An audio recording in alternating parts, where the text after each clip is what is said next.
Update tayo guys dito sa ating gym. So ito medyo nagkalat pa yung mga gamit natin kasi nagkaroon ng baha dito.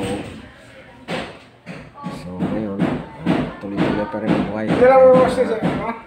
Tuloy-tuloy pa rin ang buhay natin dahil kahit na nagbaha tayo. So yun guys, ito mga gamit natin.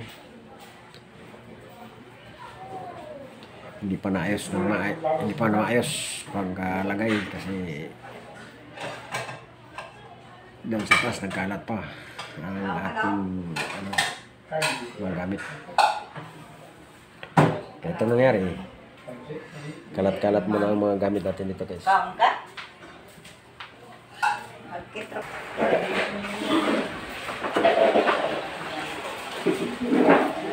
Sila guys, kaso hindi tayo makakain kasi sakit na rin natin, arthritis. Hindi na naayos yung mga gamit natin sa kung saan nilagayan sa mga pagkain.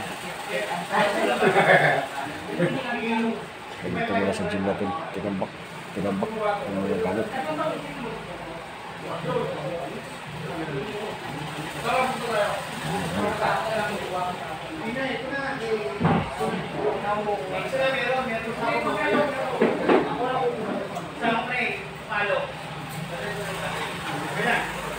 Panatan mo na yan, Il.